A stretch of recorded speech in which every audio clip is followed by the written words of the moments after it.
One shot class হালকেনস্টাইন নিজে দিবে, আনাসও দিবে, বাট ওয়ান শট ক্লাসের উপর ডিপেন্ডেন্ট হওয়া যাবে না। পাপটা কোন জায়গায় হয় বুঝো। তোমার ফিজিক্সের জন্য 2 বছর টাইম দিছিল, কয় বছর তোমারে? 2 বছর। সেখানে তুমি একটা ভিডিও পাইছো 5 ঘন্টায় এসএসসি ফিজিক্স কমপ্লিট।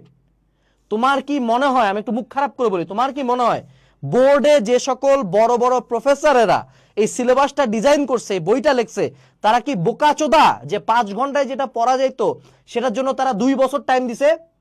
তোমার যে ভাইয়া এই ক্লাসটা দিছে তাকে কোশ্চেন করো তো, ভাইয়া যে 2 বছর টাইম দিলে আপনি 5 ঘন্টা শেষ করে দিচ্ছেন মানে কি? তাই তো কারো স্কুলে যাওয়ারই দরকার নাই। প্রত্যেকটা সাবজেক্টের জন্য 5 ঘন্টার করে ক্লাস করবে, 10টা সাবজেক্টে 50 ঘন্টার ক্লাস, সাবজেক্ট শেষ। এসএসসি তে সবাই জিপিএ 5 পাবে, সবাই গোল্ডেন পায়।